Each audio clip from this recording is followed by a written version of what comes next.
Bueno, Hola. muchísimas gracias por la invitación a la red de trasplantes. Muchas gracias otra vez por esa invitación también. Yo soy Julián Quintero, yo soy médico coordinador de trasplante de órganos y tejidos. Pertenezco a la Regional 1, al igual que ustedes, y pertenezco al grupo Fundonar Colombia, donde nos encargamos de toda la logística, del mantenimiento, del diagnóstico, de la detección para diferentes trasplantadoras como Fundación Santa Fe Bogotá, Fundación Cardioinfantil, Clínica Colombia y el Hospital Universitario Mayor Medellín. También soy miembro de la Sociedad de Cuidado y de Mantenimiento de Trasplantes Nacional. Eh, ¿La puedes expandir, Caro, por favor? Abajo, abajo, un poquito más a la derecha. Ahí. Bueno, vamos a comenzar. Este tema es muy especial, es un tema que a mí me fascina definitivamente, no solo por mi trabajo, sino por todo lo que vamos a ver. Pero pásala a la siguiente diapositiva. El video que les voy a mostrar es porque nosotros luchamos tanto para que todos tengamos un buen entrenamiento, para que se puedan lograr lo máximo de extracción de componentes anatómicos y un buen y un certero diagnóstico. Entonces, los invito a que vean este video un momentico, son solo 4 minuticos.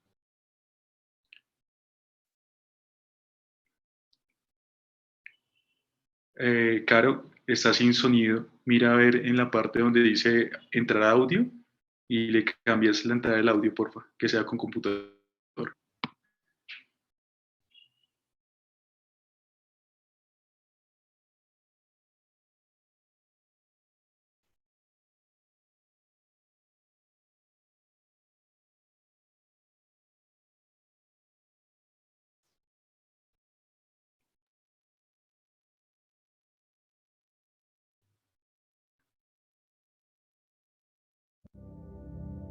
Perfecto, ella se escucha.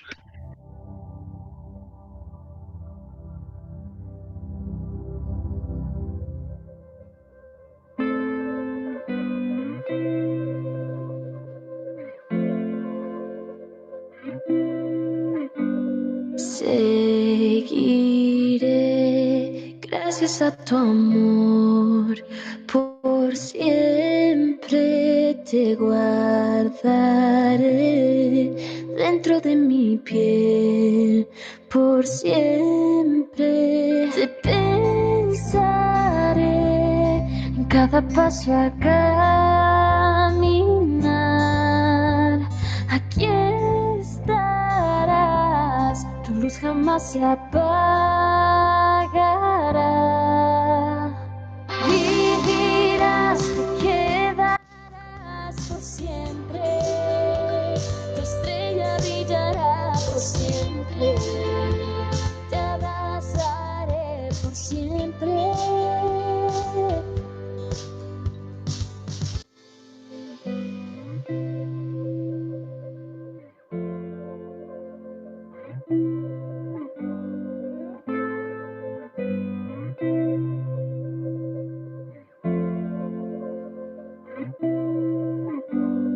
Un jardín de tu flor nació, por siempre cantaré gracias a tu voz, por siempre te pensaré en cada paso a caminar. Aquí estarás, tu luz jamás se apagará.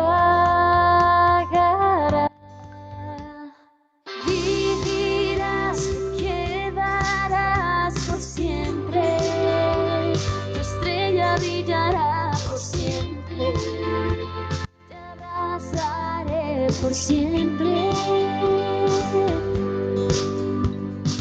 Latirá mi corazón por siempre, tu cielo llevaré por siempre, mi salvación por siempre. Te pensaré en cada paso a caminar. Aquí estarás, tu luz jamás se apagará. Vivirás, te quedarás por siempre,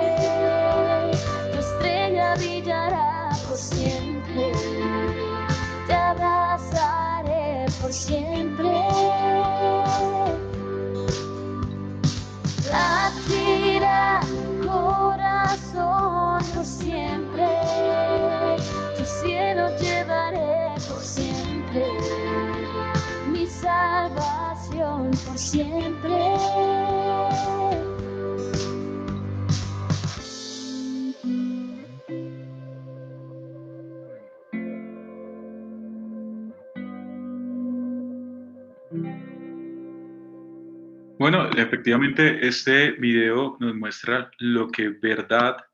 por lo que verdaderamente pasan nuestros pacientes en lista de espera y por qué hacemos todo eso. Entonces, vamos a comenzar. Estos temas son un poco dispendiosos, muy largos, un poco complejos, pero vamos a tratar de que sea muy amena la charla en este poco tiempo que tenemos. Inicialmente, vamos a recordar que los pacientes que tenemos como posible donante son de dos tipos, un donante vivo y un donante cadavérico.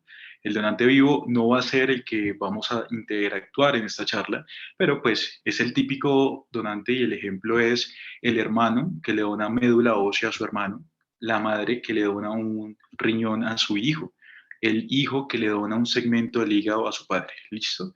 Para fines, vamos a manejar hoy es el diagnóstico de la muerte del paciente, la muerte encefálica, que son los pacientes cadavéricos, que son de dos tipos, los de parada cardíaca y los de muerte encefálica. Los de parada cardíaca son donantes, pero son solo de tejidos y de aquí en adelante, para que hablemos de tejidos, es córneas, piel, articulación, hueso, músculo.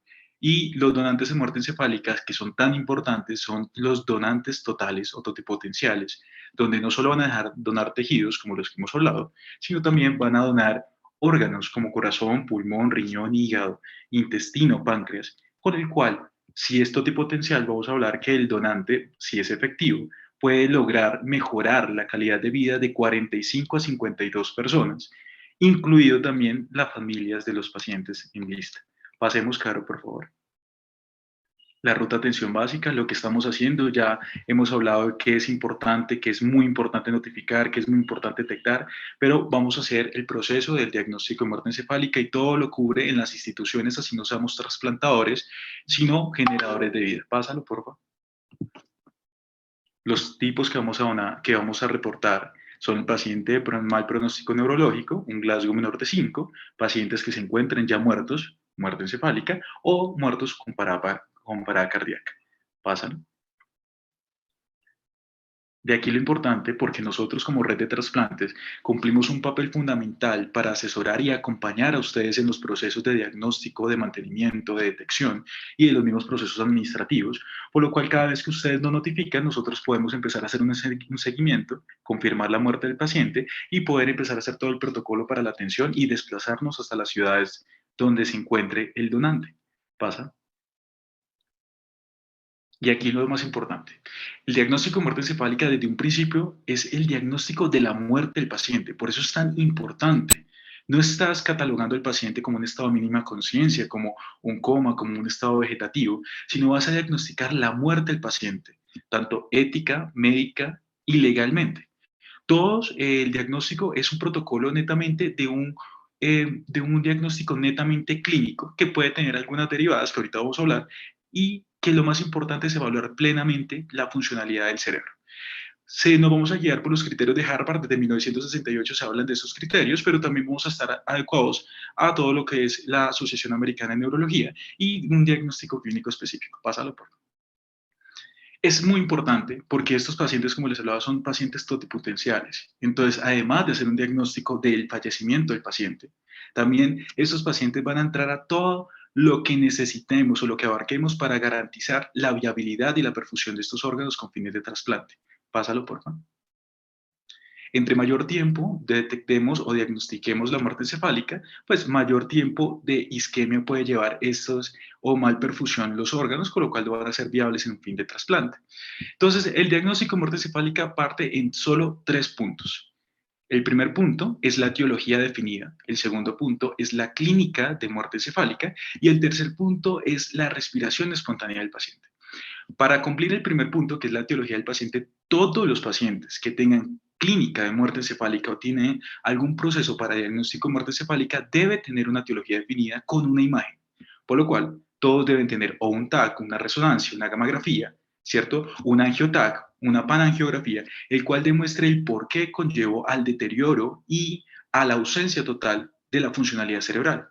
Pero para eso hay que hacer para poder diagnosticar la etiología tienes de descartar los confusores. Y los confusores son básicamente cuatro tipos, que son tóxicos, metabólicos, sedantes y estados dinámicos del paciente. El paciente lo primero que, o lo que más tenemos en cuenta de estos distractores o estos simuladores de la muerte encefálica son la pseudoanalgesia del paciente. Y de aquí la gran pregunta que siempre hacen los médicos o los equipos de tratamiento de estos pacientes en la detección es ¿cuánto tiempo debo esperar el retiro de la sedación para poder hacer una valoración óptima neurológica con el fin del diagnóstico de la muerte del paciente? La respuesta es básica. Cada medicamento tiene una vida media y se esperan 3 vidas medias del medicamento en la depuración para lograr hacer una objetivización del diagnóstico. En su ejemplo, el Propofol sería rápido, muy rápidamente su vida media, y usted en 3 horas podría hacer una valoración neurológica específica y avalada por la norma. Pero si usted usa medicamentos como el tiopental, tendría que esperar casi 36 horas para hacer una valoración verdadera y sugestiva. Al igual, tóxicos como es el mercurio y como es el plomo también hacen simulación de la depresión total del sistema nervioso central, por lo cual debemos garantizar del por qué hizo ese deterioro. Los estados metabólicos como los hiperuricémicos o las encefalopatías hepáticas directas. Esta toxicidad hepática produce también simulaciones de ese deterioro, por lo cual es garantizar la etiología definida de qué lo conllevó a la muerte encefálica. Una parada cardiorrespiratoria, un trauma craneoencefálico, un hematoma, una hemorragia, una isquemia, un tumor o un proceso infeccioso como meningitis. Pasa, Carmen. Ya teniendo el primer punto del diagnóstico de la muerte encefálica, empieza el segundo punto que es la clínica de muerte encefálica y se vería en 2 ítems. Debe tener la ausencia total de reflejo del tallo y además debe tener la ausencia de estímulos dolorosos centrales y ya se los voy a explicar. Lo principal es recordar rápidamente los reflejos del tallo, son 6, son básicos, los cuales vas a evaluar los pares craneales, por lo cual desde este momento te digo que para hacer una evaluación neurológica óptima y eficiente del paciente, el paciente debe tener sus 2 globos oculares íntegros, al igual que sus conductos auditivos, al igual que el velo del paladar, ¿sí? Que es donde vas a valorar como si los pares craneales. Pásalo y vamos a empezar uno por uno. Empezamos que la valoración neurológica debe ser cefalocaudal, por lo cual vamos a explorar los primeros reflejos del tallo que se hacen abolición directamente y es definido, lástima que no puedo proyectar, es porque el mecanismo de trauma o el mecanismo de muerte encefálica siempre es por hipertensión endocrinal. Produces una disminución de la isquemia, una isquemia total de este tallo y produces la degradación. Pero el primer reflejo que se va a ver afectado son los mesocefálicos o los reflejos altos, que son los pupilares y el córneo. Fáciles de evaluar. Son lo primero que identifica el personal de enfermería, son lo primero que identifica terapia respiratoria y el médico, dado que hace los cambios pupilares. ¿Cómo se evalúa? Es hacer una simulación lumínica, ¿sí? Directamente hacia el globo ocular, el cual va a producir una reacción motora a la pupila, o sea, va a haber una dilatación o va a haber una contracción. Si hay un movimiento de la pupila, significa que está conservado y no es un reflejo bólido. Después vas a valorar el otro mesencefálico un poco más bajo, evaluando más pares craneales, que sería el corneal. Que vas a hacer es con un objeto no corrosivo, un algodón, una gasita, ¿cierto? Hasta una misma compresa, y vas a hacer directamente como una punción suave. El fin es que haya una respuesta motora. Pero aquí les pongo el ejemplo de cómo evaluar perfectamente el corneal, porque no solo que mueva el párpado, también se evalúan otras cosas. Y es imaginarse que usted va en una cicla a una velocidad muy alta, donde su velocidad no permite que usted desprenda las manos y hay un insecto que se le coloca, se mete dentro de su ojo. Lo primero que usted va a hacer, ya que no puede soltar sus manos para poder quitarse ese mosquito, es parpadear con el fin de expulsar el mosquito o el objeto. Pero si no lo logra, va a empezar a lagrimear y se va a poner, se va a poner eritematoso o una inyección conjuntival relacionada a la misma estimulación. Por lo cual, cuando evalúen el corneal, el paciente, así no haga un efecto motor mayor como es el parpadeo, puede hacer una epífora o lagrimeo y puede ponerse rojo el ojo. Eso significa que también está presente. Pero que además, si el efecto que ustedes hacen estimula el efecto motor periférico, también estaría presente, porque mientras estimules el centro y efectos periféricos se produzcan, no hay problema. Pasa. Después vas a los reflejos vestibulares un poco más complicados por las formas como se deben valorar. El primero, estos reflejos vestibulares directamente anatómicamente del puente, muestra el oculocéfalo, que es el mismo ojo de muñeca. Siempre el cerebro, así si no está en una conciencia, va a estar siempre como un efecto constante de cuidado. Siempre va a estar concentrado. Entonces, la mirada del paciente siempre va a estar fija hacia un punto, derecha, izquierda, el centro. siempre va a estar por un efecto lumínico, por un color o algo, y siempre va a ser una concentración. Cuando tú realices el movimiento de la cabeza del paciente, la mirada va a estar siempre hacia un punto fijo y no se va a dirigir hacia donde usted lo ve, hacia donde usted lo dirige, sino hacia donde está el centro o la estimulación perfecta del cerebro. Es ausente cuando tú mueves la cabeza del paciente y la mirada se direcciona hacia donde tú la dirijas, y con eso se considera ausente. Después vas al vestíbulo coclear, es mucho más fácil. Lo que pasa es que pasa un protocolo. Para el vestíbulo coclear tienes que tener un otoscopio, hacer una evaluación anatómica de cómo está ese conducto auditivo y cómo está esa membrana timpánica. Vas a inyectar un líquido que puede ser caliente o frío, 6 grados menores a la temperatura corporal o 4 grados superiores a la temperatura corporal, por lo menos 50 cc, vas a inyectarla de una forma que cubra hacia el techo del conducto, y lo que vas a hacer es una inyección constante. El fin es que produzcas un efecto motor. Y el efecto motor ocular sería relacionado a un proceso de nistagmus, que puede ser acercarse a la lesión o no acercarse a la lesión. Con tal, si el globo ocular se mueve, es un reflejo presente. Todavía tenemos cerebro. Pero además puede hacer efectos motores como hacer retiro del cuello, retiro de las extremidades superiores o inferiores, con el fin de retirar la estimulación. Después ya vas al bulbo, el bulbo refleja los dos reflejos un poco más básicos, menos mal ya con el sistema pues, de COVID, algo bueno que hemos rescatado, todos los pacientes tienen una sonda de succión cerrada que eso nos ayuda a valorar. El primero, vas a valorar el velo del paladar, tanto derecho como izquierdo, vas a hacer una estimulación y el paciente va a hacer el efecto motor. El efecto motor típico es la arcada o sensación de náusea. ¿Listo? Y después valoras el bulbo directamente distal, que es el corneal, el carinal o el tusígeno, con el cual vas a colocar y vas a introducir la sonda en ese momento orotraqueal y vas a llevarlo hasta lo más distal y vas a retirarlo. Ese movimiento va a producir un efecto motor, como es la tos, como es la arcada, o otro movimiento. Pásalo, por favor, Carlos. Otra vez. Pasa. Ok. Estos reflejos también tienen que ser valorados de la clínica del paciente, no solo los 6 reflejos, sino valorar el dolor del paciente. Y es aquí el gran error que hacemos muchos en las unidades de cuidados intensivos o unidades de reanimación donde tenemos un potencial donante. Hacemos efectos dolorosos periféricos. Yo les recuerdo, la médula del paciente está íntegra a menos que el trauma o el traumatismo haya sido medular y cerebral. Pero en este caso la mayoría de pacientes tienen una médula íntegra, por lo cual si usted estimula el dolor periférico, tanto en la región esternal, abdominal, periférica en los pies, el paciente puede hacer retiro de movimientos, porque la médula está íntegra. Pero para valorar efectivamente el dolor, vamos a hacer las 3 porciones del nervio facial, que es frontal, malar y mandibular. Entonces, con las manos bilaterales vas a hacer una presión en la región ciliar, duro, igual en la región malar y posterior a la mandíbula, y el paciente va a desarrollar unas fascias del dolor o puede desarrollar simplemente movimientos de extremidades de retiro. Pasa, por favor.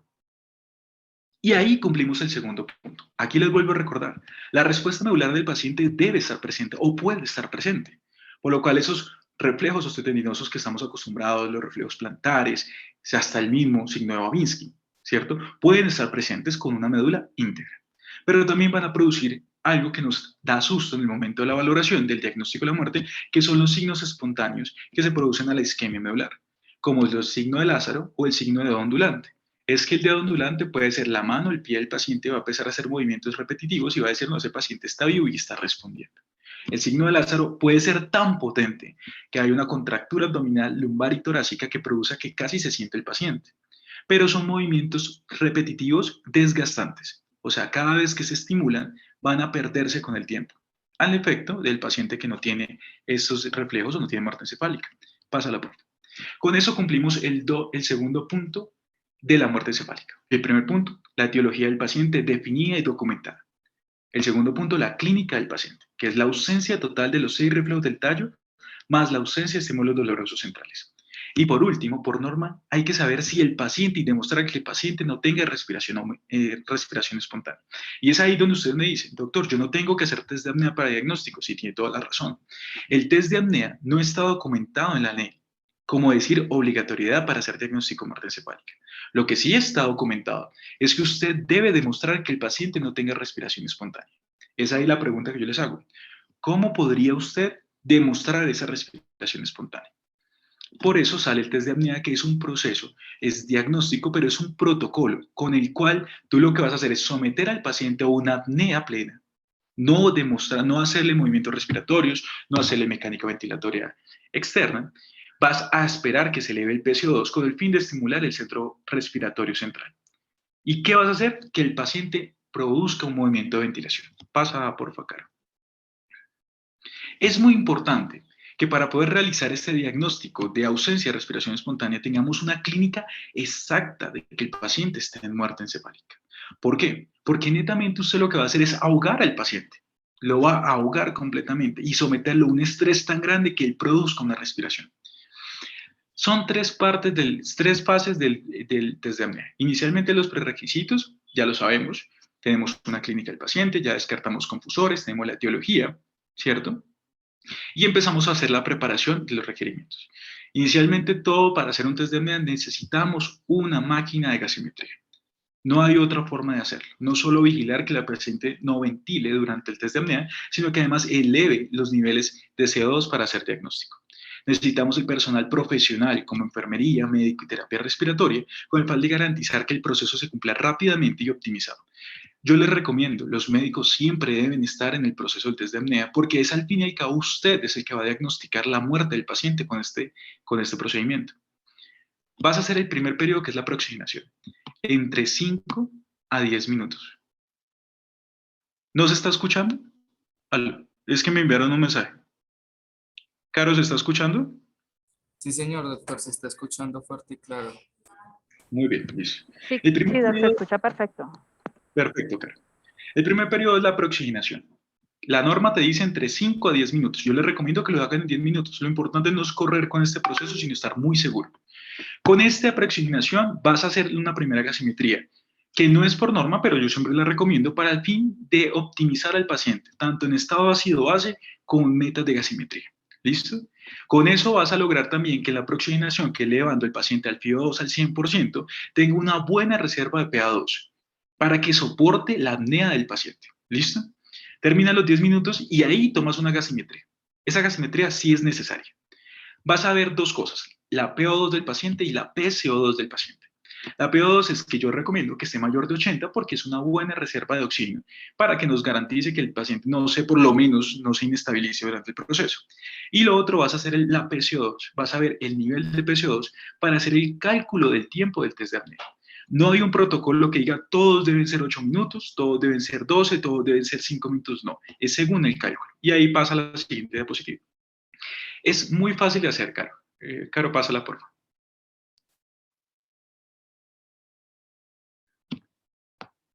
Doc, dame un minuto, por favor. Vale, el cálculo del test de apnea es fácil. Es el 60 menos el PCO2 actual del paciente sobre 2.5 en pacientes mayores de 40 kilogramos. Porque el 60 es el máximo del CO2 que vamos a esperar para el diagnóstico de muerte encefálica. El CO2 actual del paciente y el 2.5 es una constante que se espera que 2.5 de CO2 se eleve por minuto de apnea en el paciente. ¿Vale? Los niños menores de 40 kilogramos, específico, 40 kilogramos, lo único que cambia es que se divide en 4, ¿vale? Con esto, si ustedes hacen el tiempo, un paciente que tiene más o menos 33 de PCO2 y le hacen el cálculo de tiempo en el adulto, te va a dar casi aproximadamente 10.5 minutos. Pero si tú tienes un paciente con un PCO2 de 52, más o menos se va a dar un cálculo de 5 minutos o 4.6 minutos. Todos los pacientes no tienen el mismo tiempo de apnea. Tú lo que quieres es que el paciente eleve. ¿Listo? Cuando ya tienes el tiempo de apnea, vas a hacer el proceso de este test de apnea. De una les digo que es el test de apnea convencional. Porque ahorita lo que estamos incentivando es test de apnea en CPAP, que más adelante en mantenimiento se los voy a explicar. Vas a hacer la desconexión del circuito ventilatorio, vas a colocar una cánula dentro del tubo traqueal. Recomendación, no debe pasar el 30% del lumen del tubo, porque puedes producir una hiperinsuflación y puedes producir un neumotórax durante el test de apnea. Si haces un neumotórax, contraindicaría directamente la extracción de pulmón y corazón porque requeriría de hacer una expansión, una liberación con un tubo a tórax. Vas a colocar el oxígeno entre 6 a 8 litros minutos que esperamos que sea un FIO2 al 100, ¿cierto? Con eso vas a durar el tiempo de apnea. Durante el tiempo de apnea, el personal de enfermería, el médico y el terapeuta respiratoria o los que estemos presentes durante el tiempo, vamos a verificar que el paciente se encuentre en condiciones óptimas. O sea, que no produzca taquiarritmia, que no produzca hipotensión, que no produzca inestabilidad, ¿cierto? Y lo otro es revisar completamente descubierto el cuerpo del paciente la ventilación.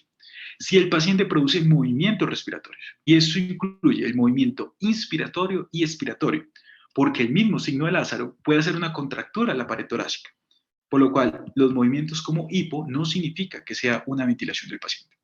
Completas el tiempo, tomas una nueva muestra de gasimetría y ya después de tomar la muestra vuelves y haces la conexión del circuito. Recomendación: cuando vuelvan a comenzar la ventilación del paciente, la ventilación mecánica, eleven un poco el PIB, aumenten un poco la frecuencia respiratoria, con el fin de que los procesos atelectásicos que se producen durante la apnea del paciente se puedan desprender y tengamos un fin de trasplante de pulmón, por lo menos. Pásala, por favor. Cuando tomas la siguiente muestra, vas a tener el diagnóstico del test de apnea. El diagnóstico del test de apnea son 4 puntos. O puede ser positivo, puede ser negativo, puede ser un test fallido o puede ser indeterminado. El positivo es que durante el tiempo de apnea que tú supervisaste al paciente, ¿cierto? El paciente no realizó ningún movimiento respiratorio. O sea, no se activó esa mecánica ventilatoria relacionada a la apnea, ¿vale? Pero además alcanzó los niveles óptimos de PCO2 o los niveles esperados para el diagnóstico. Y aquí es lo que más se confunde. Es positivo cuando se eleva de 60 para arriba el PCO2. Pero si el PCO2 del paciente era muy corto, era muy lejos, como un 32, ¿cierto? Si tú elevas 20 milímetros desde el PCO2 inicial, es positivo también. O sea, si el paciente de 32 de CO2 inicial pasó a tener 52, no alcanzó a tener 60, pero es positivo porque elevó 20 milímetros más del inicial. Es negativo cuando durante el proceso del test de apnea, durante la apnea, el paciente empezó a hacer movimientos respiratorios. Ese paciente está vivo y hay que inmediatamente conectar al paciente. ¿Listo? ¿Qué es fallido? Cuando el test de apnea durante el tiempo de la apnea el paciente se inestabilizó. Resulta que hizo un ataque de arritmia, hizo fibrilación, hizo una parada cardíaca, hizo una hipotensión sostenida, el cual no permite que lleguemos el tiempo completo porque se nos va a inestabilizar más y vamos a perder el donante. Y el indeterminado, que es el más difícil, es que el paciente no respiró durante todo el tiempo de apnea, no respiró, pero no alcanzó los niveles de PCO2 del paciente, esperados para el paciente. Es muy común en los pacientes epocosos y es muy común en los pacientes retentivos. ¿Listo? Por lo cual, este diagnóstico en pacientes de EPOC es muy difícil de hacer con test de apnea y se recomiendan imágenes complementarias que más adelante los vamos a hablar. Pásalo, Caro, por favor. Resulta que el movimiento respiratorio tiene que cumplir toda la mecánica que estamos enterados y que hemos estudiado. O sea, debe haber una elevación del tórax, debe haber después una disminución del tórax y un movimiento respiratorio para que sea positivo. El problema es cuando hacen episodios como hipo, porque ese episodio es de contractura torácica y pueden ser confundidos y nos tocaría suspender si no hacemos una verdadera observación. Pasa, por favor. Cuando ya tenemos los 3 puntos, la etiología del paciente, diagnosticada imaginológicamente y sabemos qué le pasó al paciente, la clínica de muerte encefálica y documentamos que no produjo respiración espontánea, sabemos que el paciente murió y el diagnóstico formal se hace a través de 2 médicos. Un médico que debe ser de una especialidad del médico tratante, que puede ser el urgenciólogo, el intensivista, los especialistas que trabajan en área de cuidado intensivo, los médicos generales que también trabajan en cuidado intensivo y en medicina de urgencias porque también están entrenados en el diagnóstico. Y el otro médico que debe ser es uno que debe tener la potestad y el entrenamiento en neurociencias. El neurólogo, el neurofisiólogo, el neurocirujano. Con los 2 diagnósticos se evalúa y se dice que el paciente falleció. La muerte encefálica es la muerte del paciente. ¿Cuándo se realiza el certificado? Desde que los 2 procesos ya estén, desde que los 2 diagnósticos ya se encuentren, desde ese momento se diagnostica la muerte y se hace el certificado de función. La red de trasplante no origina o no crea ningún certificado, o sea, todos los médicos coordinadores o pertenecientes a la red no lo hacen porque el médico en sí empieza a tratar al paciente ya cuando está fallecido. Pásalo, Caro, por favor. Pero resulta que para hacer el test de apnea y que para hacer el examen neurológico tiene que cumplir unas condiciones el paciente. Lo que yo les decía, un paciente con un trauma craneoencefálico que comprometa la región facial, que tenga exposición de un globo ocular o estallido de un globo ocular, no se puede hacer una evaluación neurológica, es imposible, porque tanto hay nervio derecho como hay nervio izquierdo, por lo cual se necesitan los 2 globos oculares para hacer los 4 primeros reflejos del tallo. por lo cual la clínica no nos permite hacer muerte encefálica. Pero ¿qué pasa en el test de apnea? El test de apnea tú debes cumplir la clínica del paciente para hacerlo. Entonces, si no puedes hacer la clínica del paciente, no podrás hacer test de apnea para hacer diagnóstico. ¿Ahí qué hacemos? Usamos medidas complementarias o exámenes complementarios que nos ayude, primero, a disminuir el tiempo del diagnóstico y segundo, para determinar el diagnóstico rápido y oportuno. Se dividen en dos tipos: los funcionales, que es el electroencefalograma, y los potenciales evocados, que es un examen somatosensitivo, el cual permite ver la funcionalidad de las neuronas. Si este muestra que no hay funcionalidad y asociado a la clínica parcial que ya tenemos, se documenta el diagnóstico de muerte encefálica. O los otros, que son los de mejor evidencia, tanto en clínica como en estudios, que son las pruebas de flujo, que son el angiotac cerebral, la panangiografía, la gammagrafía, el Doppler transcranial, el cual van a ver si el cerebro tiene flujo o no tiene flujo. Y si no hay flujo, no hay cerebro, se murió completamente ese cerebro y determina la muerte encefálica. En estas, la mejor opción, o la opción que más garantiza por estudios y todo, es la angiografía cerebral, el angiotac o la panangiografía, el cual definitivamente documenta la muerte del paciente. El más difícil o el que más va a tener contraindicaciones es el Doppler transcranial, dado que es netamente el especialista debe estar muy bien entrenado, pero pueden pasar cosas como: hay ausencia total del flujo, pero en las observaciones dice la ventana es muy indeterminada para el diagnóstico, lo cual indetermina completamente el diagnóstico, no lo pudiéramos hacer. Pásalo, Caro. Los ejemplos básicos que están en la siguiente diapositiva muestran qué es la muerte encefálica en estas imágenes. Ahí estamos viendo un estudio de flujo cerebral. Aquí inicialmente una carótida que lleva completamente ese flujo a esa región desesperada, y en la siguiente imagen, que es la que está a mano derecha, no hay flujo cerebral, por lo cual el cerebro está muerto. Al igual que estamos hablando aquí como una gamografía cerebral, la parte de abajo, el primero, un cerebro completamente perfundido, ¿cierto? Con cambios en los colores, que eso determina la perfusión cerebral. Y el de la mitad, que no hay nada de perfusión, no hay nada de un color ahí, significa que no hay flujo cerebral. Igual como el Doppler transcranial a la derecha. Pásalo, porfa, Hildos. Pero también hay circunstancias que nos ponen a cascabillar durante el diagnóstico, que son los pacientes pediátricos. Aquí no es tan difícil el diagnóstico, lo que pasa es que se demora un poco más. Usted divide a los niños menores de 2 años, y son los que te interesan, dado que los mayores de 2 años se comportan igual a todo lo que hemos hablado. ¿Qué pasa? Los niños iniciales, los más chiquitos, de 7 días a 2 meses de edad, tienen que tener 2 evaluaciones, pero debemos esperar 2 días entre el diagnóstico de la primera evaluación y la segunda evaluación para definir la muerte, y además debe tener un electroencefalograma. Cuando ya crece un poquito, de 2 a 2 años, de 2 meses a 2 años, lo que pasa es que cambia el tiempo. Ya no son 48, sino 24 horas, pero deben tener un electroencefalograma. ¿Qué podemos hacer si tenemos la urgencia? A veces tenemos que diagnosticar rápidamente a los niños de 18 meses, perdón, sí, de 18 meses, porque pues puede haber receptores de esa edad, ¿cierto? Pues se hacen pruebas de flujos complementarias, lo cual es, ya haciendo una prueba de flujo no es necesario esperar tanto tiempo para hacer el diagnóstico oficial. Pásalos, por favor. Aquí todo el módulo pues inicial de diagnóstico de muerte encefálica. Importante que siempre sepa que es clínico el diagnóstico. 3 puntos básicos para hacer el diagnóstico y es muy rápido. El mantenimiento, algo que es un tema hermoso para trabajar, y desde aquí les digo que ustedes saben de mantenimiento del donante, saben de perfusión de órganos, porque ya saben manejar pacientes críticos. Pásalo, Caro. El mantenimiento son todos los procesos que tengamos a nuestros recursos y garanticemos la perfusión del paciente. Pasa un momento, por favor, Caro, antes de que empecemos. Aquí voy a recordar a mi profe, que es el intensivista, el doctor Eduardo Miñambres de España, quien nos enseñó todo el proceso.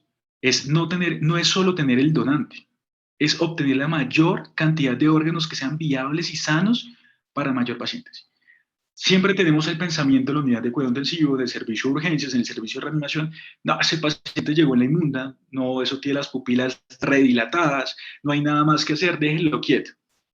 Cuando usted tiene un paciente posible donante, y más si es donante de órganos con diagnóstico de muerte encefálica, no hay nada más que hacer por ese paciente, y tiene toda la razón, pero se transforma en más de 5 pacientes. Cada órgano es un paciente para usted. Y usted va a ser responsable de mejorar la calidad de vida de tantos pacientes, por lo cual todos los recursos deben estar dispuestos. Ante la ley y ante facturación, usted puede usar todo lo que tenga a su medida en la unidad de cuidado intensivo o la unidad de reanimación. La unidad de cuidado intensivo puede aceptar pacientes con muerte encefálica que están en urgencias si son donantes de órganos. Y son urgencias y triage 1 y triage 0 para ellos también, dado que estamos salvando más de esa vida. Pasa, por favor. Y es que la fisiopatología básica de la muerte encefálica es en sí lo mismo. Tenemos una bóveda completamente rígida y compactada que no es móvil. Pues si hablamos de niños menores de 4 años, pues esas fisuras están todavía abiertas y permiten un poco la expansión, por lo cual la mecánica se demora un poco más. Pero en sí es la misma ley, que está mediada por Monroe-Lee, que muestra 3 espacios intracraneales. El parénquima cerebral, la parte de flujo, tanto arterial como venosa, y el líquido cefalorraquídeo asociado a sus estructuras. Pasa.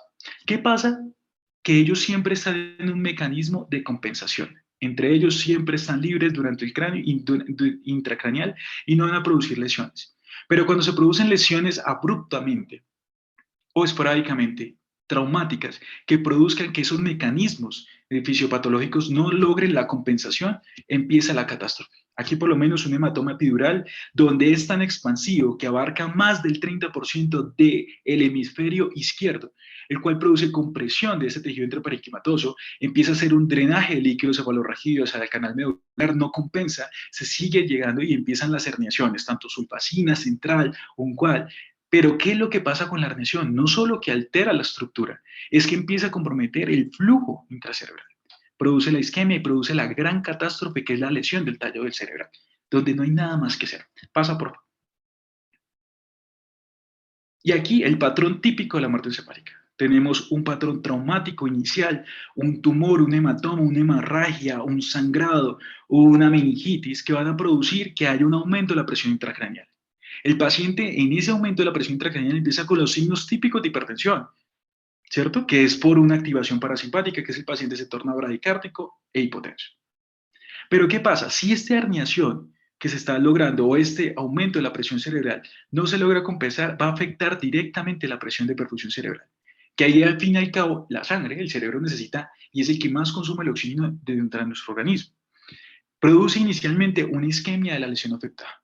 La herniación rostrocaudal va a oprimir esa región mesencefálica, va a hacer que haya una afección pontina porque esa arteria basilar se empieza a comprometer, esas arterias chiquiticas pontinas se empiezan a afectar y va a producir la primera parte de lo que llamamos catástrofe, la muerte encefálica, que es el periodo de encajamiento, donde el cerebro o donde las medidas compensatorias no se logran compensar, aumenta tanto esa presión intracraneal, ese tronco cerebral empieza a volverse isquémico, que empieza a hacer la activación parasimpática. Pasa la cara, por favor.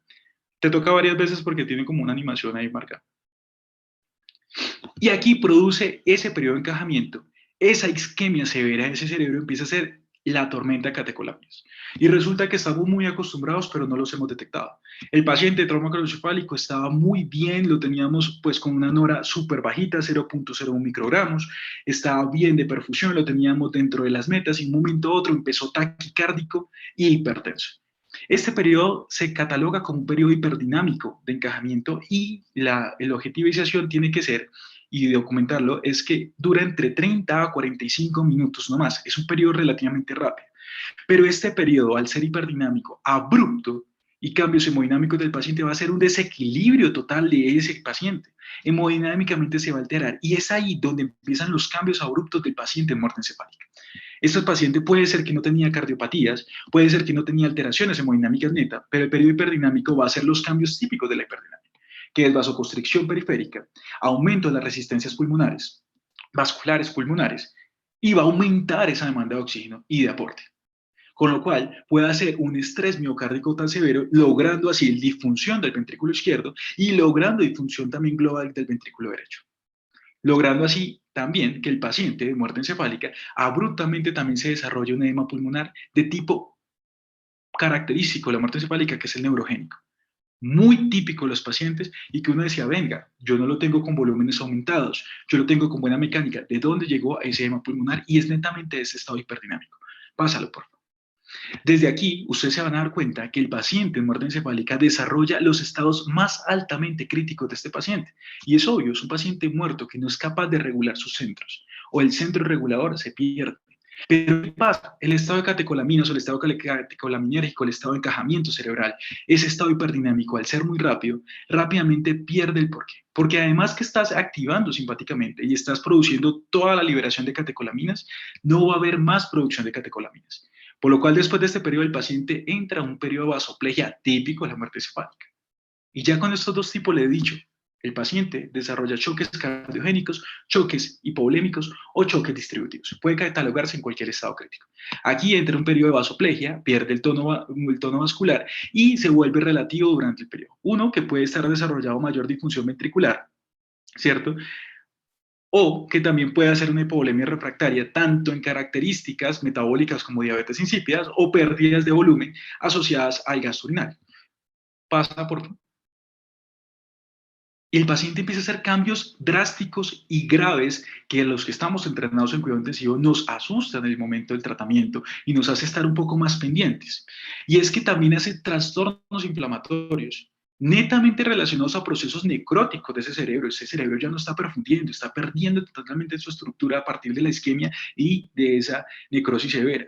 Por lo cual el paciente es proinflamatorio, es pro-trastorno de la coagulación, va a aumentar ese plasminógeno y la tromboplastina, va a ser más rápido que desarrolle un CID o trastornos netamente inflamatorios o choques distributivos relacionados a procesos inflamatorios anafilácticos o sépticos. Pasa por... No solo eso, cambia las presiones, esa permeabilidad capilar, aumenta el edema pulmonar y hace cambios más abruptos y críticos en ese paciente. Pero no es capaz ni siquiera de regular el sistema endocrino, metabólico. Estamos hablando que esa isquemia cerebral, que esa necrosis del cerebro va a dejar flujo a órganos sumamente importantes en ese eje metabólico, como es la neurohipófisis. Entonces no va a haber segregación de vasopresina y el paciente rápidamente entra en diabetes insípida. Que inicialmente uno diría, la diabetes insípida es fácil de controlar, sí, pero si no se diagnostica rápidamente una hipovolemia asociada a la diabetes insípida, vamos a perder los órganos como riñón o vamos a alterar pulmón y vamos a alterar el corazón directamente por ese choque hipovolémico. Pasa, por favor. Y es aquí la diapositiva más importante del mantenimiento del donante. Todos los ejes que estemos entrenados en el diagnóstico oportuno del paciente van a ser relacionados al mantenimiento. Y ustedes no se acuerdan de este paciente, yo creo que ustedes han tenido pacientes que no están en muerte encefálica y ustedes en su entrenamiento saben, tengo que vigilar cómo sale el estado cardiovascular, el estado respiratorio, hematológico, infeccioso, tengo que aportarle todas las demandas que requiere un paciente crítico que está en una sepsis severa, que está en un choque cardiogénico, en un infarto, severo. Es el mismo paciente altamente complejo que necesita la objetivización de ustedes por todos los sistemas. Pasa, por favor. Pasa otra vez. Y aquí lo principal. Todos los órganos necesitan o requieren cosas distintas a otros órganos. Por lo cual yo siempre les digo, ustedes quieren mantener un donante óptimo, piensen que en este momento, como es la positiva, tienen 5 pacientes más. El hígado sería un paciente, el páncreas otro, los riñones otro, el corazón otro. ¿Por qué les digo tanto? Digamos, en órganos abdominales como el hígado, el páncreas y los riñones, su forma estructural es netamente viable a la extracción. O sea, si podemos tener una buena función del hígado, pero él tiene una esteatosis hepática tipo 2, grado 2, un hígado graso o características nodulares, pese a que tenga buena funcionalidad, no se pueden tomar. Al igual que los riñones, un riñón poliquístico disfuncional hipotrófico, ateromatóxico severo, no se pueden extraer, pero pese a que tengamos una buena funcionalidad. El corazón y el pulmón son órganos tan difíciles de extraer, tan difíciles de encontrar receptor, que nuestra lista de espera no es la más amplia en el mundo. Pero no es porque no tengamos enfermedades de pulmón y enfermedades de corazón que te permitan ingresar a la lista de espera. Es que esos pacientes se mueren antes de ser trasplantados. El pulmón y el corazón, lo principal es ver la funcionalidad. Inicialmente, pensar en pulmón por la PaFi2 que esté mayor de 300. Pero resulta que los que estamos acostumbrados a ver estos pacientes críticos de otras enfermedades, sabemos que hay procesos netamente del ventilador, como una mala ventilación, como son atelectasias, como son edemas refractarios, ¿cierto? Que pueden presentarse en el pulmón, pueden hacerlo un poco parecer disfuncional, pero si tú los compensas rápidamente, pueden volver a recuperar la funcionalidad.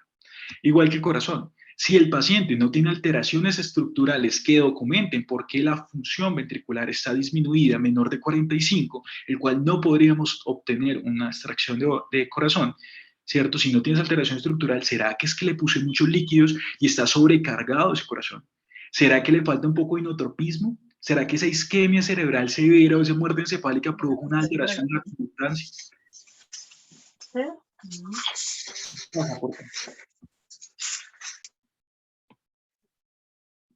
Y es aquí donde el mantenimiento del donante lo principal es monitorización y metas terapéuticas por objetivos claros. Pasa por este cuadro, ustedes lo conocen y están muy sumamente ligados a ellos. Es que un paciente altamente crítico usted debe tener una temperatura mayor de 35, una presión media sobre 60, mejor si es sobre 70, 80, ¿cierto? Tampoco debe estar tan hipertenso porque predispone a edema. Debe tener una buena diuresis, debe tener la glicemia estable, electrolitos estables, sangrado, si hay sangrado, corregirlo. Y eso es las metas terapéuticas del mantenimiento del donante. Ustedes lo saben y ya lo tienen comprometido y lo hacen diariamente con los pacientes de alta complejidad en el servicio de urgencias y en el servicio de UCI. Pasa por. Pero siempre les voy a decir, estos objetivos básicos de monitorización son muy cortos y ampliados cuando no estamos solo manejando un paciente, sino estamos manejando casi 6 al mismo tiempo. Por lo cual siempre vamos a recomendar que los pacientes podamos usar los recursos necesarios, PVCs, ¿cierto? Sistemas de monitorización invasiva, como Vigileo, como Volonview, los recursos que ustedes tengan necesarios, facturación se lo permite.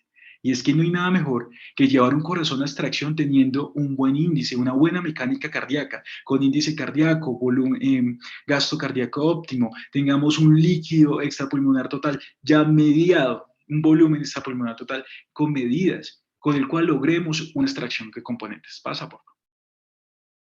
Estos sistemas de monitorización básica, los estudios avalan que en la extracción de componentes anatómicos en Europa, donde tienen los mayores índices de extracción, que no cumplen las metas mayores del 48% de extracción de componentes, fueron mejorando a partir de los recursos como presión. Ellos usan mucho el pico y el Swan-Ganz directamente. Pero en Colombia tenemos estos recursos en algunas unidades.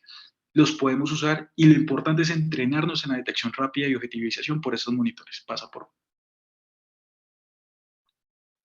Y aquí, en el mantenimiento, ya vemos que el paciente abruptamente cambia rápidamente. O sea, ese paciente cambia de un momento a otro y tiene todo para hacerlo. Ya en su mente saben que el paciente no solo hace choques neurogénicos, también hace distributivos de características neurogénicas, como hablamos, sépticas, anafilácticas, también hace choque cardiogénico, choque hipovolémico y todo lo podemos hacer rápidamente, una corrección pasa. La principal característica de estos pacientes, en los casos que pasa, Carlos, es la hipotensión. Ustedes me van a decir que nuestros protocolos de manejo de sepsis dicen que los volúmenes de cargas, y eso sí es verdad. Pero para el mantenimiento de este donante y los protocolos internacionales y nacionales, recomendamos que el inicio de la atención de la hipotensión en el paciente de muerte encefálica sea con expansión de volumen. ¿Con qué expansión? Con cristaloides como lactato de Ringer en su principal, pero eso tiene que ver según las necesidades electrolíticas que también estemos o mediadas por el paciente. Pasa, si no logramos compensar con expansión de volumen, ¿cierto? Empieza ese potencial que uno dice, ¿qué vamos a hacer? Es usar vasopresores. Pasa. El vasopresor que vamos a iniciar por recomendación de la guía internacional, por recomendación de la guía europea y tanto el protocolo que se está formando aquí en Colombia, es la noradrenalina, con el cual se ha demostrado que se han logrado extracciones e injertos óptimos en el momento del trasplante. Aquí esta es la principal algoritmo, lo pueden ver en la guía española, es muy chévere para que ustedes la lean, donde dice que lo principal debe ser pues cómo está la presión venosa central, cómo está la presión arterial, monitorización como el electrocardiograma, definir si tiene alteraciones isquémicas o no, y empiece con carga de líquidos. Si no mejora, inicie noradrenalina.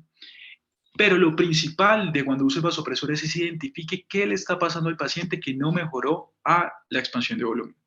Y aquí lo dice, el paciente se puede tornar hipovolémico inicialmente por una diabetes insípida, mejore la expansión de volumen. Pero con una verdadera monitorización objetivizada puedes identificar rápidamente esos cambios.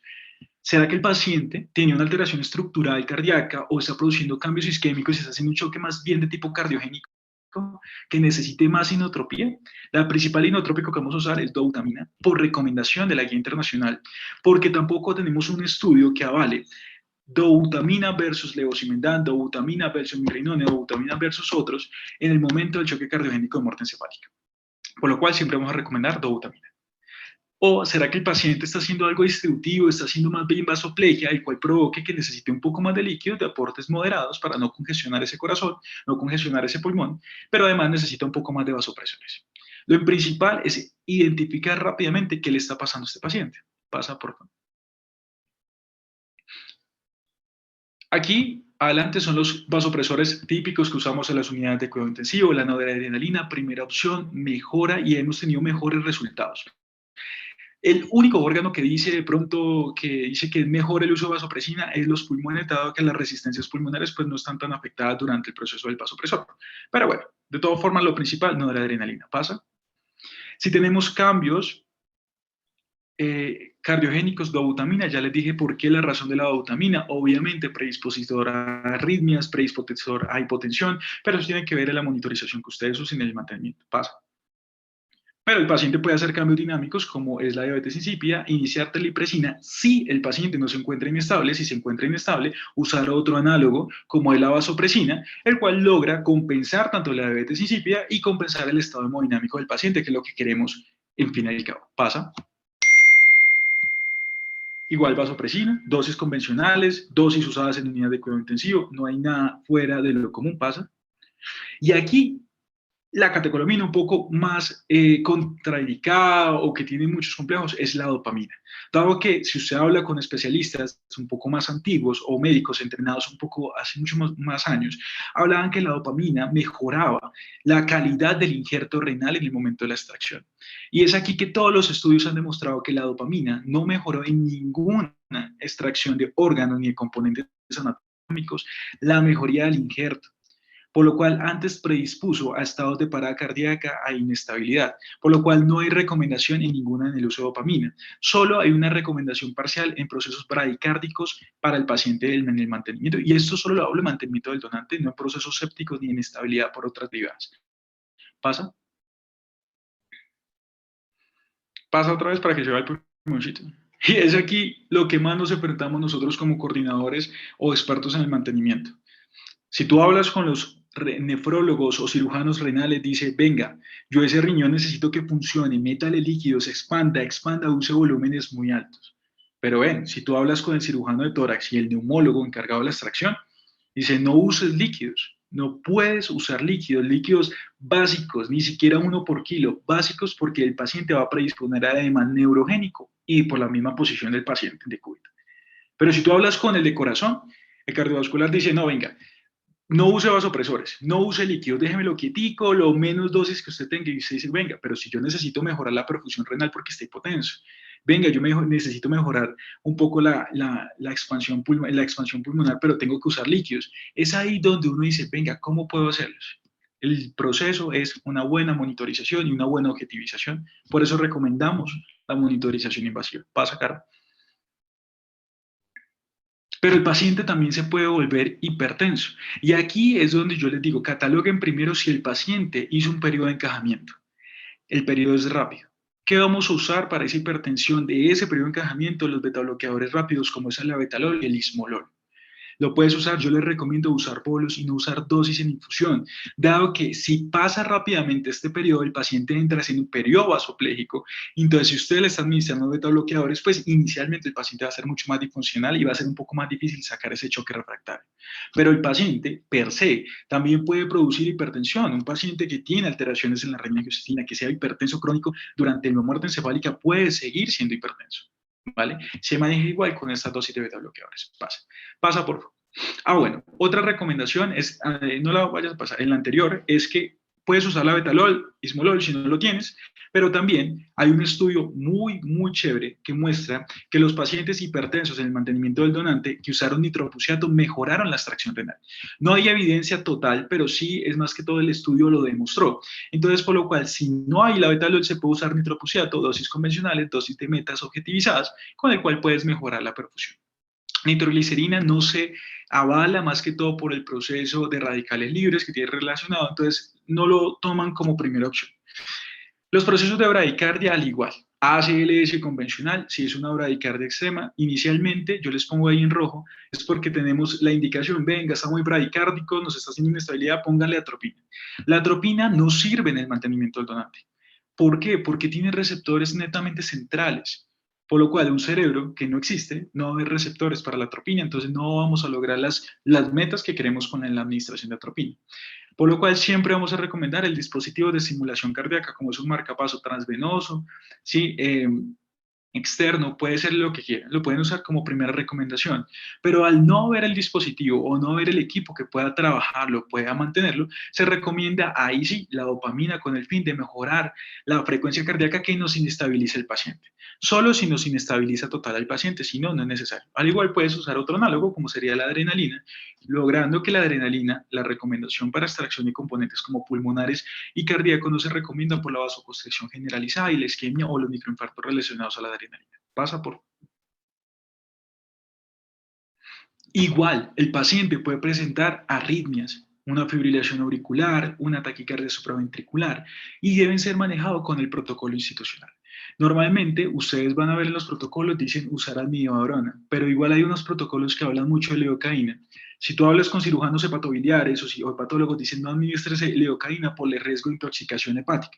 Pero igual, esos medicamentos los vas a usar en tiempos muy cortos. Esperamos que después del diagnóstico tengamos menos de 20 horas para ya iniciar el proceso de extracción quirúrgica, por lo cual no va a ser tantos días o lo esperaban tantos días para el mantenimiento, así que lo pueden administrar. En fin, digamos, en la parte de nosotros como Fundonar usamos mucho lidocaína para el manejo de taquicardias, pero igual de taquiarritmias, pero igual tiene que ver mucho en lo que tengamos en la unidad, pero lo podemos usar. ¿Pasa?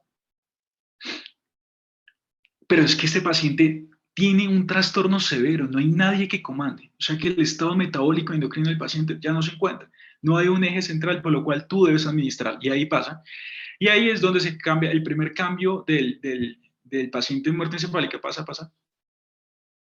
es la diabetes insípida. ¿Qué pasa en la diabetes insípida? Es que vamos a aumentar, dado que no tenemos segregación de hormonas como la vasopresina por esa neurohipófisis, pues el paciente va a hacer cambios dinámicos, tanto suprarrenales y todo. Entonces, ¿qué se va a caracterizar? Es que va a cambiar la osmolaridad del paciente. La osmolaridad plasmática va a aumentar, ¿cierto? Porque en sí no vas a perder osmoles, sino lo que vas a perder es volumen. ¿Listo? La osmolaridad cambia, ¿por qué? Porque está aumentando tanto la diuresis, pues que va a disminuir la osmolaridad. Va a aumentar la diuresis, ¿cierto? Y además va a disminuir la densidad del riñón. Y con eso se debe identificar qué es la diabetes insípida. ¿Qué pasa con la diabetes insípida? Que es el principal inestabilizador en el proceso de perfusión renal. Por lo cual, si no se logran las medidas y el tratamiento, pues no se va a poder llevar a cabo una buena extracción de componentes. Al fin y al cabo, el riñón es como el más agradecido en el momento de la extracción. ¿Cómo lo vamos a manejar? Uno, reinicia el volumen, apaga los soportes del volumen necesarios que haya perdido el paciente, y vas a usar un análogo sintético de la hormona antidiurética, como la terlipresina y la vasopresina. ¿Cuál usar? Depende cómo esté el grado de inestabilidad del paciente. Pasa, por favor. El típico, identificamos que el paciente está poliúrico, y es aquí donde yo les digo, el paciente en muerte encefálica poliúrico, pese a que la diabetes insípida es la primera opción, tenemos un periodo previo reanimatorio de la patología que conlleva la muerte encefálica, por lo cual el paciente puede estar haciendo una redistribución de los volúmenes aportados previos al diagnóstico de muerte encefálica, por lo cual es importante diagnosticar rápidamente. Pero pueden tomar las muestras del paciente y pueden iniciar terlipresina y pueden iniciar vasopresina por el momento, mientras les salen los resultados y ustedes pudieron identificar si fue una diabetes insípida o solo fue una redistribución y pueden retirar la vasopresina rápidamente. Pasa por... Obviamente, para el paciente, para el control metabólico y pues corporal del paciente se necesitan unos niveles de metas calóricas. Ahorita que hablamos de nutrición, pues vemos que no vamos a necesitar la nutrición, pero sí vamos a manejar las glicemias óptimas para ese paciente. Son glicemias mayores de 120, menores de 180, dado que los estudios evalúan y respaldan que el paciente con hiperglicemia fue peor el desenlace en el injerto del receptor. ¿Vale? Pasa. Lo que vamos a manejar en este paciente son destrozados convencionales, identificar.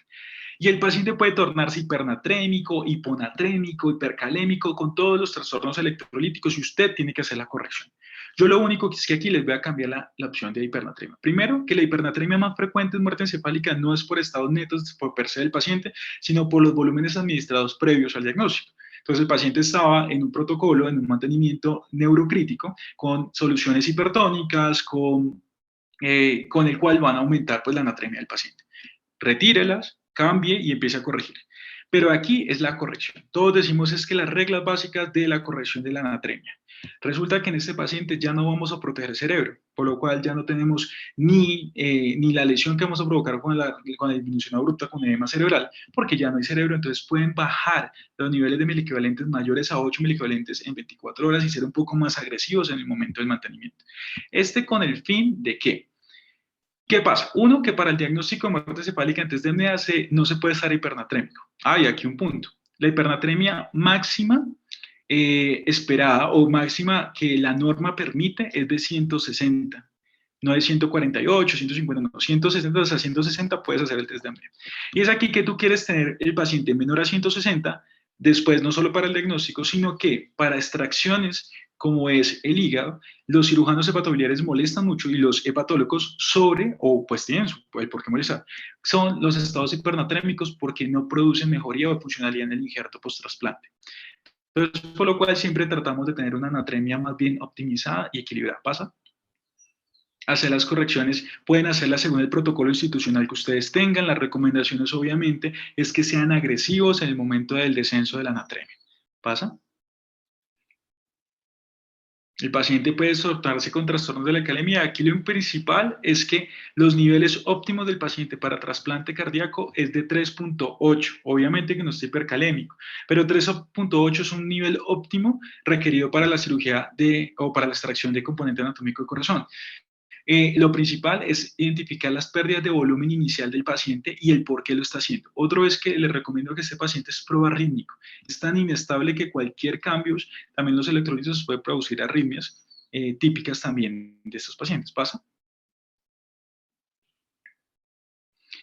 Ya lo habíamos dicho, tiene un trastorno inflamatorio per se, tiene una necrosis típica, o sea, él tiene una necrosis cerebral, por lo cual va a hacer unos cambios directamente en la hemostasia. Y es aquí donde les digo, un paciente de muerte encefálica se transfunde, se corrige, si necesita hemoderivados o hemocomponentes, se realizan. No hay nada administrativo, nada de facturación que lo impida, y además es que usted le está aportando lo que necesita en este momento esos órganos para lograr una buena perfusión. ¿Cuándo se transfunde? Igual, si el paciente se encuentra en estable con hemoglobinas de 10, de 8, ¿cierto? Pues tú transfundes. Pero si tiene hemoglobinas un poco pues, mayores de 7, pero no se encuentra inestable, no es necesario. Para nosotros, inicialmente la transfusión no es lo principal, dado que pues, la hemodilución y pues, los laboratorios que nosotros tomamos para genética y para infecciosas deben ser con un tiempo esperado y esperar que no hayan sido transfundidas. Pasa, por favor. Acuérdense que es un paciente que hace rápidamente un CID, que puede hacer trombocitopenia de consumo. Recomendamos, si es menor de 50.000 unidades de plaquetas, perdón, 50.000 plaquetas, pues transfundir. Pero eso, si ustedes lo ven, son metas que ustedes ya saben en un paciente de alta complejidad. Pasa. El paciente no regula nada. O sea, el paciente es hipotérmico per se. Él es poiquilotérmico. O sea, la temperatura del paciente es la misma temperatura que usted le administra. Si usted tiene una unidad fría, obviamente el paciente va a tornarse. Pero ¿qué pasa? Ve siguiendo, Caro. ¿Qué pasa? Esa temperatura, como sabemos, es la principal catástrofe para alteraciones dinámicas básicas del paciente, como es la acidemia, como son los estados catabólicos relacionados a la hipotermia. Por lo cual, este paciente lo que menos queremos es que ya sabemos que es pro choque, pro arrítmico, pro inestable, y más encima lo tenemos hipotérmico, va a ser algo catastrófico para ese mantenimiento y esa perfusión. ¿Pasa? ¿Pasa? ¿Pasa? Todas las alteraciones fisiológicas per se de esa temperatura, pues se van a ser relacionadas, el triángulo de la muerte, todo lo que quieran ser relacionado, entonces queremos de corregir. ¿Cómo lo vamos a corregir? Soluciones calientes, o con temperaturas más altas, con máquinas de administración de temperatura, con mantas térmicas, con los recursos que tengamos. Si solo tenemos mantas convencionales, pues la llenamos de mantas convencionales con el fin de hacer una estasia de ese paciente. ¿Pasa? ¿Pasa igual? ¿Pasa? Y es aquí otro. Doctor, el paciente en el anterior cargo, ¿el paciente tiene que tener antibióticos si ya murió? Sí. ¿Se continúan los tratamientos antimicrobianos del paciente? Sí, ya tenía unos previos. Si ustedes lo colocaron como profilaxis, o eso se identifica rápidamente. Hey, prevención porque posiblemente pudo tener una neumonía broncoaspirativa en el momento del trauma craneoencefálico. Los continuamos. Pero ¿qué va a pasar? Todos los pacientes que tengan tratamiento antibiótico van a requerir de cultivos para el momento de ser llevados a trasplantes. Obviamente el cultivo puede estar generándose mientras la extracción y continuamos todo ese proceso antimicrobiano en el momento del receptor. Sí puede haber en el momento del mantenimiento y la detección con el médico coordinador que identifiquemos procesos neumónicos, procesos infecciosos, también se inicia tratamiento antibiótico, pero no van a ver que nosotros le pidamos cultivos a todos los pacientes. Solo pedimos cultivos a los pacientes con estancias mayores de 7 días en la unidad de cuidado intensivo o en unidad hospitalaria, dado si es con fines de trasplante de tejidos. O también pedimos cultivos en el momento de trasplante de pulmón, que sería el primer órgano, el único órgano que siempre va a tener un cultivo orotraqueal, pero eso se hace en el momento de la extracción quirúrgica. ¿Pasa?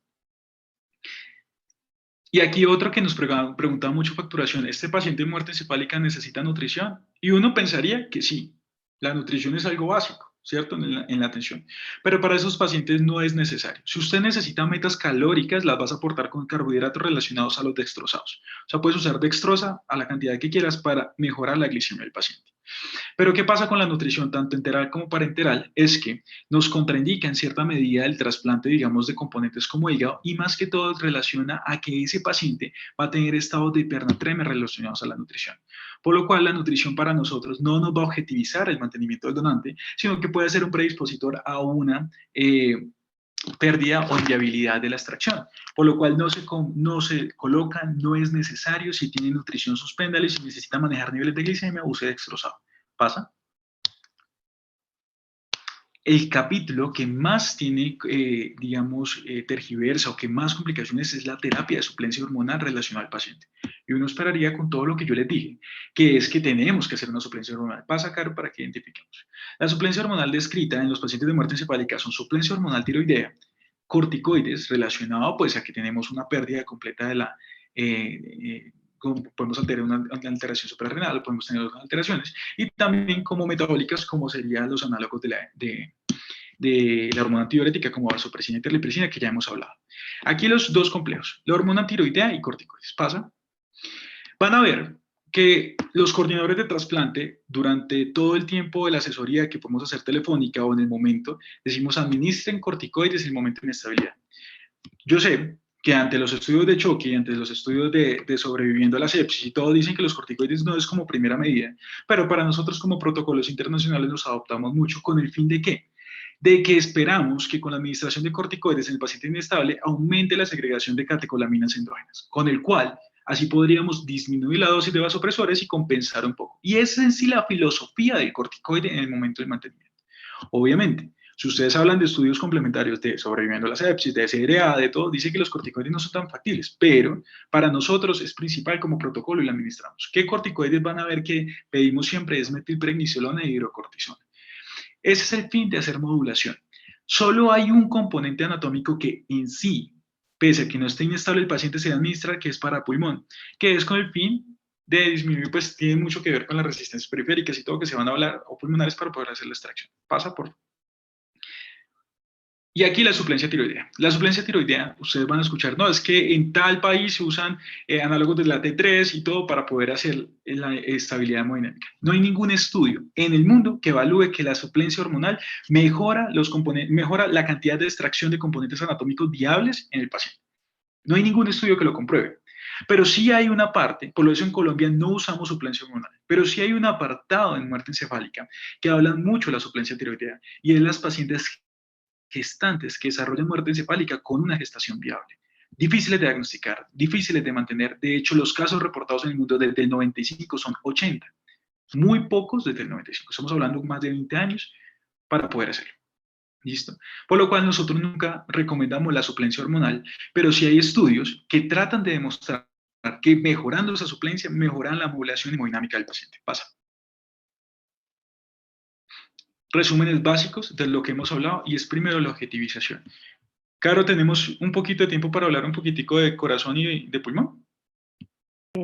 Doc, ya confirmamos. Edna, ¿nos confirma si tenemos un poquito de tiempo para hablar del tema o cómo estamos de tiempo? Sí, señor, no hay ningún inconveniente. Perfecto, listo. Entonces pasemos, sigamos. Hablando un poco de corazón y hablando un poco de pulmón, que son los componentes más difíciles. Yo les voy a decir, llevamos lo que lleva este año y el año pasado no hemos hecho ni una extracción de un componente pulmonar. Y eso no es porque no tengamos receptores, no tengamos donantes, sino que ha sido muy difícil. El COVID nos ha puesto muchas metas terapéuticas para poder iniciar, y es que encontrar un pulmón del tamaño al receptor es muy difícil. Es muy complicado, y pulmones, pues en paciente crítico, ustedes están acostumbrados a procesos neumónicos rápidos. En procesos de mantenimiento del corazón van a ver que en cierta medida vamos a usar un poco más de recursos. Inicialmente un corazón necesita que un electrocardiograma y una radiografía del cual identifiquemos cambios anatómicos y cambios funcionales de ese corazón. ¿Pasa? Pero van a ver que según la edad del paciente, bueno, pues aquí lo que recomendamos, siempre hay una radiografía para ver más que todo la parte anatómica, si el tamaño que tiene y cómo podemos ver o si podemos hacer algo, si hay una cardiopatía dilatada, una cardiopatía pues macro que nos puede inestabilizar pues la extracción. Y lo otro es que vamos a hacer estudios pertinentes. Casi todos los pacientes en mantenimiento se le piden enzimas cardíacas, a menos que tengamos una contraindicación absoluta que pues para qué la pedimos si no la vamos a usar. ¿Listo? ¿Pasa? Pero es que estos pacientes, lo principal es que usted puede mejorar la función cardíaca. Usted puede, con una verdadera objetivización y una buena monitorización, identificar rápidamente si esos cambios de la funcionalidad cardíaca usted lo puede mejorar. Puedes usar un ecocardiograma y casi todas las unidades siempre vamos a pedir ecocardiograma, pero si no hay ecocardiograma no significa que no podamos extraer corazón. Tendremos de ser un poco más claros, específicos de todo el proceso previo para poder ser aceptado en la lista de espera nacional y la de urgencia cero. El ecocardiograma también se usa mucho en guía, es para el mantenimiento del donante con metas terapéuticas por ecocardiografía, con el cual vamos a ver si no hay alteración estructural y tenemos una funcionalidad limitada entre 40 y 45, yo creo que podemos objetivizar manejo inotrópico y también manejo vasopresor y manejo volumen con el fin de mejorar la funcionalidad y en 4 horas tener un corazón óptimo. ¿Pasa? También van a ver que usamos angiografía coronaria. No es necesario que en su unidad cuente con angiografía coronaria para que podamos extraer corazón. Pero sí, la angiografía ha sido un mecanismo que ha aumentado la extracción de componente de corazón con pacientes mayores. Yo aquí viene el tema que no me gusta. 45 años para arriba consideramos que es un paciente ya con riesgo cardiovascular. Por lo cual a veces que no recuperamos pacientes mayores de 45 años. Para mí es un paciente joven, pero pues es necesario ver la calidad, necesitamos la calidad que se va a obtener para el receptor. Pero con la angiografía coronaria en estos pacientes hemos logrado mejorar la extracción de componentes y estos índices se han mejorado también en España, donde es el principal país que logra extracciones de componentes. ¿Pasa? Pero aquí es lo que ustedes, si están a la cabecera del paciente, son la mejor monitorización. Y ustedes pueden optimizar a ese paciente que inicialmente tiene una FEI de 45, menor de 45, lo optimizaron y pueden lograr que gracias a ustedes, al trabajo que tiene con la objetivización, logren el componente y mejoren la calidad de vida del paciente. En lista de espera tenemos niños de 11, 13, 14 años que son beneficios gracias a que ustedes identifican y pueden tratarlo rápidamente. ¿Pasa? Como les digo, la monitorización invasiva plena para poder garantizar una buena extracción, mucho más fácil para nosotros, pero pues obviamente si no hay, no significa que no se pueda extraer. ¿Pasa? Pues aquí resumen de las medidas que hemos hablado, pasa un poco. Y hablamos un poco de pulmón. Aquí pues las características es que ese pulmón es lábil dinámicamente y siempre o va a ser predispositor a edema neurogénico. Cambios dinámicos, tanto por la hiperdinamia refractaria a lo que se hizo en el periodo catecolinérgico que ya habíamos hablado, pero también por procesos inflamatorios que aumentan esa permeabilidad capilar y lo que hace es que haya trastornos inflamatorios como aumento y producción de citoquinas y todo que va a desencadenar pues el edema pulmonar. Y ese paciente vamos a tener unas medidas plenas. Primero pasa que es un paciente que consideramos que el pulmón es un pulmón sano. Por lo cual, todo lo que ustedes deben hacer es llevar a medidas básicas de mantenimiento pulmonar. ¿Pasa? Siempre van a ver que necesitamos una radiografía. La radiografía nos identifica pues por el proceso de COVID, todo el proceso neumónico que se está produciendo, pero pues no es lo principal. Pero también podemos usar estrategias como TAC para poder verificar si el paciente está produciendo cambios atelectásicos que podemos corregir. ¿Pasa? Pasa otra vez, por favor. Las medidas básicas. Ustedes que están acostumbrados a ver un ventilador, por ahí vive un equipo de terapia respiratoria, van a ver una FIO2 básica, no aumentar la hiperoxigenación del paciente, no es necesario. Una PIP que nosotros recomendamos de 8 a 10, pero si usted ve en guías de pulmón baby o pulmón sano dicen de 6 a 7, pero nosotros recomendamos de 8 a 10. Una PCO2 estable, que no haya trastornos dinámicos, no haya trastornos ácido-base. Un volumen tidal de 6 a 8 por kilo, ¿cierto? Que tengamos presiones alveolares bajas, con el fin de garantizar que haya una presión. Pero la principal recomendación es que empecemos a usar en nuestras estrategias de diagnóstico el test de apnea con CPAP. Resulta que los ventiladores en Colombia no todos son los más nuevos, o todas las unidades teníamos los ventiladores más nuevos, y los ventiladores en CPAP, las estrategias ventiladoras de antes, era que el CPAP era para destete ventilatorio, con el cual reconocía rápidamente la apnea del paciente, que podía ser un paciente neurocrítico, y lo que hacía era ciclar. Si el ventilador te permite hacer la estrategia, es fácil. Colocas una PIP básica de 6, 7 u 8, le retiras todas las alertas del paciente, le retiras o le dejas en cero la presión soporte y verificas el tiempo de apnea que te permite el ventilador. Si el paciente, en el momento de desactivar el tiempo de apnea, te dice desactivar la ventilación en apnea, puedes hacer el CPAP. Pero si el tiempo de apnea tiene un tiempo máximo de 60 segundos, de 2 minutos, de 4 minutos, pues ahí ya no podríamos hacer, porque cuando vamos a hacer la apnea del paciente, pues le va a ciclar en el momento que haya presente apnea, entonces no se puede.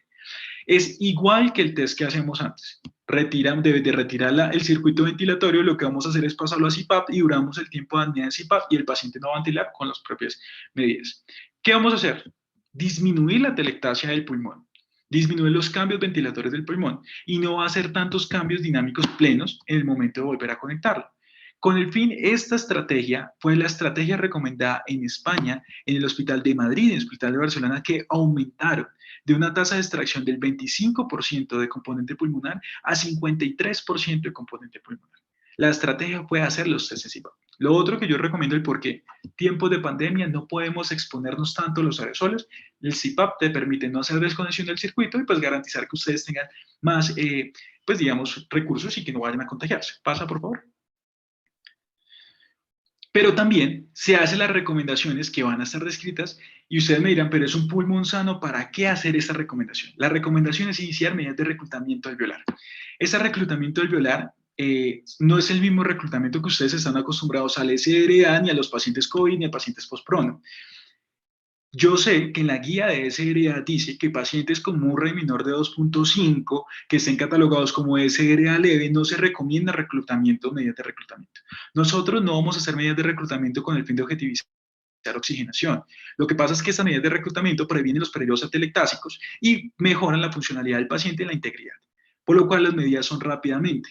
Son medidas de 2 minutos medidas por PIP. Aumento la PIP de 8 a 15, 2 minutos, y empiezo a descender hasta lograr otra vez la PIP que yo ya tenía, ¿cierto? O puedo usar medidas de volumen, que es aumentar casi 2 veces el volumen inicial y empezar a disminuir por 10 respiraciones. O sea, comienzo con el volumen alto y con cada expiración del paciente empiezo a disminuir de 20 en 20, con el fin de reclutar un poco y mejorar la funcionalidad. Les recuerdo, no es un pulmón enfermo, es un pulmón sano, y lo entiendo. Pero con estas medidas mejoramos la extracción de componentes anatómicos. Ya sabemos, no hemos rescatado ninguno este año. Entonces, las metas que ustedes podamos, con la mano de ustedes, reclutar un poco más. También recomienda reclutamiento o medida de reclutamiento PIP volumen. Yo siempre he dicho que de pronto los de volumen inestabilizan mucho al paciente, más que todo por falla cardíaca derecha, pero lo pueden usar con una buena monitorización. ¿Pasa? ¿Pasa? Ya, pues ya sabemos medidas básicas del ventilador, medidas funcionales del ventilador, funcionales, y medidas de reclutamiento en el momento del mantenimiento. ¿Pasa? ¿Pasa otra vez? En tejidos no hay tanto mantenimiento, pero siempre les voy a recomendar que ese paciente también le pueda ayudar a mejorar la visión o recuperar la visión a 2 pacientes más, por lo cual hay que hacer medidas básicas como la lubricación de córneas con soluciones, lo que ustedes tengan, y cerrar o tener mantenido ocluidos los párpados para que pues disminuya el riesgo de úlcera. ¿Pasa? Lo principal de este mantenimiento, y quiero que ustedes me hayan tenido en cuenta, es usar todos los recursos que yo sepa manejar, ¿cierto? Pero que usted esté a la cabecera, usted enfermera, usted auxiliar de enfermería, o enfermero o auxiliar de enfermería, terapeuta respiratorio, terapeuta fisiorrespiratorio, usted médico entrenado en UCI, usted intensivista, usted sabe identificar rápidamente los objetivos. Ya se dio cuenta que es un paciente que usted está acostumbrado, es un paciente crítico, pero si lo logra y si logra mentalizar que tiene 6 pacientes en ese momento, va a darla con toda y va a lograr la mayor componente, la extracción de componentes anatómicos. ¿Pasa? Guías bases, INCUNCAI, la guía europea, Son guías básicas que te van a ayudar en el mantenimiento. Yo siempre les voy a recomendar, si quieren leer en español, la guía española de Barcelona y de Madrid es buenísima para el mantenimiento, si quieren documentarse un poco así, o si quieren alguna documentación también me pueden escribir, les puedo enviar artículos relacionados que están muy buenos. ¿Pasa? El fin es que tengamos una extracción, componentes abdominales, componentes intratorácicos dentro de nuestra institución, que nuestra institución sea líder en la parte de donación de órganos. ¿Pasa? Ve pasando, Caro, que esto ya de... Ajá. Nosotros logramos la extracción en su institución y después hacemos todo lo imposible desde el Instituto Nacional, la Secretaría de Salud, la red de trasplantes, para poder distribuirlos. ¿Pasa? Componentes de extracción de piel, ve como ustedes no se lastima el paciente, cambias un poco la coloratura del paciente, pero pues no va a haber cambios como tal o alteraciones en la estructura física del paciente. ¿Pasa? ¿Pasa también? ¿Pasa que esto es más de extracción de componentes? La distribución que ustedes hacen, nosotros no sabemos ni siquiera qué receptor es, pero el receptor va a ser el más compatible, que tenga las características como grupo sanguíneo, que tenga características como talla y peso, y que además esté en lista de espera en las primeras opciones. El primero en lista de espera no es el primero que haya llegado, es el que más lo necesita, pero el que recibe el órgano no solo el que más lo necesita, sino el que más se parezca al receptor. ¿Vale? No es para los más ricos, no es para nadie más, y el trabajo que ustedes hacen para esto nos garantiza a muchas personas, familias y todo que se mejoren. ¿Pasa, Caro? Creo que terminamos. Bueno, aquí algo que los tengo, no todos los órganos se pueden extraer en todas las instituciones. Si tenemos un órgano viable en ciudades, voy a poner un ejemplo, la ciudad de Tunja, tenemos viabilidad para todos los órganos. Puede ser que por la logística no podamos extraer corazón y pulmón. Como ustedes ven, corazón y pulmón tienen un máximo de 4 horas. Ahí dice 6, pero es más de 4 horas. Desde el momento que usted extrae el corazón y desde el momento que usted lo implanta en el receptor. Son 4 horas nomás. Tunja no tiene aeropuerto. Hemos extraído corazón en Tunja porque las bases militares nos han permitido un helicóptero para poder, pero la logística puede ser muy difícil para esos componentes. Pero entre más podamos tratar de hacer, nosotros nos encargamos de la logística con el fin de poder ayudar a esas personas. ¿Listo? Como ustedes ven, hay muchos órganos que duran un poco más, los riñones nos duran hasta casi 24 horas para implantar, pero siempre tratamos de ser un poco más rápidos, por lo cual podemos extraer en muchas instituciones. ¿Pasa? Logramos el rescate y lo distribuimos a nivel nacional, donde se encuentre el paciente que necesite ese órgano. ¿Pasa? Y la lista de espera actualizada. En las manos del tratamiento, de la detección, del diagnóstico, del mantenimiento, que ustedes logren objetivizar en ese paciente, van a salvar en la lista de espera de personas de 2.800 para riñón, de 38 para corazón, de 54 para pulmón. Y como les decía, no es porque seamos poquitos los que se enferman de corazón y pulmón, es porque no alcanzan a sobrevivir antes del trasplante. ¿Pasa, claro? ¿Pasa también? Los niños también necesitan eso. Y esta imagen es fundamental. Todo el esfuerzo que ustedes hicieron en ese mantenimiento es por eso. Tú decides si los vamos a botar o si los vamos a dar a ese niño que está enfermo. ¿Pasa? Creo que ya terminamos allí, Karen. Este video me gusta presentarlo mucho. Esta institución no es trasplantadora, es generadora. El paciente que vamos a trasladar ahí en Calle de Honor, que si quieres lo puedes ir colocando, Caro, es un paciente joven de 24 años, que en fin y al cabo él es el verdadero héroe, pero todo ese personal contribuyó a que ese joven de 24 años fuera donante de corazón, de hígado, de riñón y de tejidos, con lo cual casi 40 personas se beneficiaron y mejoraron su calidad de vida. Entonces, gracias a ustedes por la oportunidad de entrenamiento, gracias por el proceso de la invitación. Muchas gracias, Caro, también.